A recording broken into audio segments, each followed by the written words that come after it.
bem-vindos a mais uma aula de ciências. Sou a professora Jéssica e na aula de hoje nós veremos sobre citologia e organização celular. Vamos lá? Então, para a gente entender essa aula, vamos primeiro ter uma definição do que seriam as células. Quando a gente fala da célula, ela é a unidade básica de todos os seres vivos. Para você ser considerado um ser vivo, então, isso quer dizer que no mínimo o teu corpo tem que ser constituído por células, porque são as células que darão base para estruturas mais complexas. E aí a célula ela é como se fosse o nosso tijolinho, digamos assim. Pensa aí numa construção. Para se construir uma parede, você precisa de vários elementos, mas quem dá a sustentação inicial são aí os tijolos. E aí, como eu já falei para vocês, no mínimo é esperado que os seres vivos tenham essa estrutura. Só que é claro que dependendo do ser vivo que eu sou, se eu sou um ser vivo simples ou se eu sou mais complexo, o que pode variar, o que pode diferenciar um do outro pode ser a quantidade de células, também qual é o meu tipo de célula, que a gente vai já ver como que se chama cada uma dessas partes. E aí é importante a gente entender também que as células, apesar de parecerem tão simples, elas conseguem desempenhar uma série de funções. E o nosso corpo, já para adiantar, ele é formado por um número bem grande dessas células e por aquelas que são mais complexas, justamente para dar conta de realizar todas as atividades que teu corpo precisa e realizar todas as atividades de suporte também para atividades mais complexas que são desenvolvidas por outras partes integrantes do nosso corpo. E aí a gente vê o seguinte, que se a gente não tivesse as células, nós não teríamos como obter energia para o nosso corpo, não teríamos como renovar também a todo momento alguns componentes e muito menos não teríamos como realizar o processo de reprodução. Então vamos lá entender a primeira classificação. A primeira classificação que nós vamos ver é quanto ao número de células. Se eu sou um indivíduo formado apenas por uma célula, formado por uma única célula, eu sou chamada aí de ser unicelular. Esses organismos unicelulares, praticamente eles não são vistos a olho nu. Eles só são vistos com o auxílio de uma ferramenta, que seria o microscópio, que permite essa observação e aproximação, para conseguir ver de fato como que esse indivíduo é formado. E aí um exemplo que vocês têm na tela seria aí de um protozoário, ou para alguns se classifica como algo, que seria aí a euglena, tá? Não é possível ver a olho nu, mas esse indivíduo pode ser encontrado em basicamente qualquer poça de água que você encontrar. Já os seres pluricelulares ou multicelulares são o contrário de único. Dessa vez, são os indivíduos formados por um conjunto de células, ou seja, por duas ou mais. E nesse caso, nós temos o nosso corpo como exemplo, porque o nosso corpo é formado por trilhões de células. Mas, professora, como é que eu posso lembrar como é que vai ser o nome de cada um? É só você olhar essa palavra. Quando eu olho uni, lembra único. Quando eu olho pluri, dá para a gente fazer a associação com o português, de plural. Quando eu penso em algo que está no plural, eu penso de algo que já ultrapassa a unidade, que já é um conjunto. Então, assim, a gente consegue diferenciar. Unicelular, uma única célula. Pluricelular, um conjunto de células. Passou de um, eu já tenho um grupo sendo formado. E aí, outra classificação que a gente tem diz respeito à estrutura da célula, como vocês podem observar aí. Vocês têm uma célula mais complexa de um lado, e em outra, onde ela tem esse centro aí em verde, seria uma célula menos complexa. E elas também têm um nome para ser chamado cada uma, tá? Aquela que é mais complexa, que possui um conjunto maior de organelas, organelas são essas estruturas que ela tem no seu interior. Aquela que possui essas organelas em um número maior, são chamadas de células eucariontes. E aquelas que praticamente não têm organelas são as células procariontes, são primitivas. Mais uma vez, pelo nome eu consigo lembrar um pouquinho para diferenciar uma da outra. Procarionte, esse PR eu posso associar a palavra primitiva. Seria aquela célula mais simples que praticamente não exige muitas funções e vai constituir aí os seres que são mais simples, tá? O que é comum para a gente entender entre elas? Que elas vão ter partes que são essenciais. Quais seriam elas? Elas vão ter a membrana plasmática e o citoplasma. O núcleo já é uma característica que a procarionte não vai possuir, porque o núcleo é para delimitar o material genético na célula. E o que é o material genético? Vai ser as informações genéticas que o indivíduo possui, todas as características que o constituem, todas as características que visualmente eu consigo ver externas ao seu corpo, como por exemplo, tamanho, como por exemplo a cor da pele, cor dos olhos, formato dos cabelos e por aí vai. Então, no caso das eucariontes, esse material genético ele fica protegido dentro do núcleo. E a gente pode comparar isso, por exemplo, a um ovo. A gente tem aí a casca do ovo sendo a membrana. A membrana, ela vai permitir quem entra e quem sai. Já o citoplasma seria aquela parte líquida, seria mais aí a clara, onde eu vou encontrar as estruturas. E a gema poderia comparar ao núcleo, que é onde fica mais o interior, né, uma parte mais reservada. Seria o gerenciamento da célula. E aí a gente vai ver, né, como eu já expliquei para vocês, a diferença de eucarionte para procarionte. A gente vai ver aí também que tem uma outra diferença. Quando eu falo de célula eucarionte, que é essa célula mais desenvolvida, eu tenho mais uma subclassificação, que no caso vai ser em célula eucarionte animal e célula eucarionte vegetal. Qual que vai ser a diferença? Se eu sou um animal, né, eu vou precisar contar com algumas funções, diferente do vegetal, que vai precisar constituir o seu próprio alimento. E por conta disso vai precisar de estruturas bem específicas para conseguir realizar essa atividade. Vai precisar, por exemplo, do cloroplasto para armazenar a clorofila, que é essencial para que o processo de fotossíntese aconteça. E o que mais que é importante a gente saber? A membrana plasmática, como eu já falei para vocês, né, vai ser aí essa porta de entrada que vai estar envolvendo toda a célula e que vai ter a ação de controle. Controla quem entra e quem sai. A gente pode comparar a membrana plasmática também com uma escola.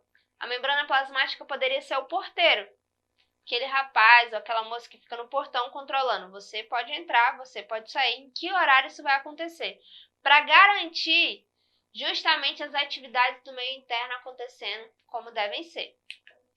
Além da membrana plasmática, a gente tem o citoplasma, que já é um meio mais viscoso, né, que vai estar preenchendo a célula, que é onde vão estar inseridas todas as organelas.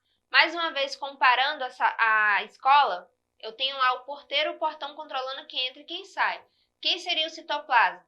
Seria aquele espaço onde eu vou encontrar todas as salas de aula, sendo que cada sala de aula eu vou ter uma disciplina acontecendo, vou ter uma turma acontecendo, cada uma com as suas singularidades, que é assim que acontece dentro de uma célula. Além disso, além do citoplasma, como vocês podem observar aí que carrega, né, várias estruturas, a gente tem também o núcleo. O núcleo, que é uma característica exclusiva das células eucariontes. O núcleo, ele vai ser responsável por armazenar o nosso material genético, que é o que dita as nossas características, que é justamente o que vai reunir o que é mais importante do nosso corpo, que no caso é o nosso DNA, e que vai garantir com que essas características, em um determinado momento, possam ser repassadas para a formação de um novo indivíduo. E aí, além disso, a gente tem outras organelas que a gente só vai encontrar aí nos indivíduos que são eucariontes. A gente tem o retículo endoplasmático rugoso e o liso, onde a diferença vai ser que o rugoso ele possui ribossomos, que são essas pedrinhas que vocês estão vendo aderidas. O liso não possui essa estrutura, não conta com a participação dos ribossomos. A gente tem aí também o complexo de Golgi, que atua com o papel de secreção, ele vai secretar substâncias para fora da célula ou para dentro dela também. A gente tem aí a mitocôndria, que já vai ser responsável pela respiração celular, ajuda na ativação do metabolismo da célula também. Nós temos o ribossomo, lembra daquela estrutura que pode estar aderida ao retículo? Que vai estar responsável pela produção de proteínas. Nós temos os peroxissomos, nesse caso vai ser responsável por quebrar substâncias tóxicas, né, para deixar o corpo ok, para deixar aí o organismo funcionando como deve. E os lisossomos, que também têm uma função a ser desempenhada. Os lisossomos fazem o papel de digestão intracelular, ou seja, a digestão que vai acontecer dentro da célula, quem faz isso são os lisossomos. Então, como vocês puderam ver, cada uma das estruturas encontradas em uma célula eucarionte, que é a célula mais complexa, cada estrutura dessa desempenha uma função única dentro da célula e cada um tem o seu papel a ser desenvolvido. E aí, para a gente fechar essa aula, né, para dar uma resumida em tudo isso que eu falei, que eu sei que foram muitas informações, a gente tem o nosso exercitando. Para começar, a gente tem na primeira questão. As células eucariontes possuem um envoltório nuclear e as procariontes possuem um material genético disperso no citoplasma, ou seja, a eucarionte ela tem um nível de organização muito maior.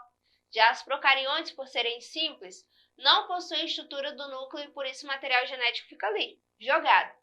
E aí pergunta para vocês, Dos organismos citados a seguir, qual apresenta células procariontes? Ou seja, desses organismos que eu vou citar agora, qual que vocês acham que não tem tanta exigência assim? Porque o corpo dele é de um indivíduo simples. Na letra A, nós temos a opção mamíferos. Letra B, lactobacilos.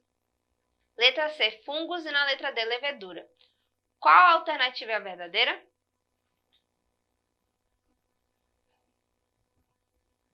Nesse caso, o único organismo aí que possui células procariontes são os lactobacilos. Todos os demais citados, gente, precisam ter uma estrutura bem complexa para conseguir dar o suporte necessário para as atividades desses indivíduos. Na questão 2, a gente já tem o seguinte. A teoria celular pode ser resumida atualmente em 3 pontos principais. Analise e marque a alternativa que não apresenta uma afirmação relacionada com essa teoria. O que não tem a ver com a teoria celular? Lembra que eu falei lá no início? Todos os indivíduos precisam ter minimamente células para que sejam considerados seres vivos. E aí vamos ver aí as afirmativas. Na letra A a gente tem assim.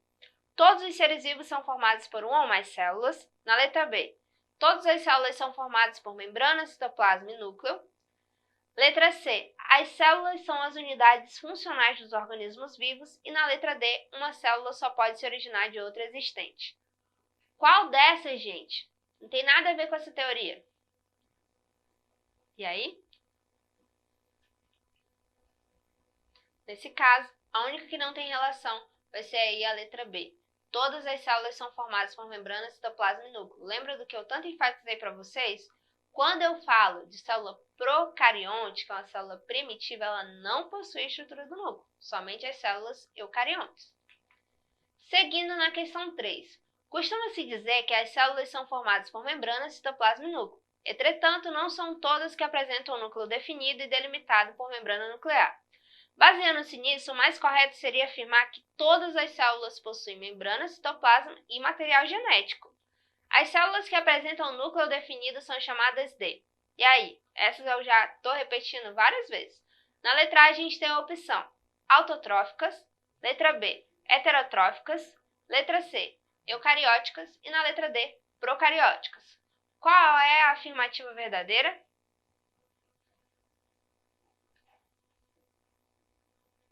Nesse caso, a única afirmativa possível, gente, é a letra C. Célula eucarionte é a única que tem núcleo e que tem um material genético aí bem guardado. Na 4. Em algumas células encontramos organelas que são chamadas de cloroplastos, que, dentre algumas de suas funções, se relacionam com a produção de aminoácidos e ácidos graxos. Essas organelas são encontradas somente aonde? Na letra A, células vegetais, letra B, células animais, letra C, todas as células eucariontes, ou na letra D, todas as células procariontes ou procarióticas. E aí, qual é a afirmativa verdadeira?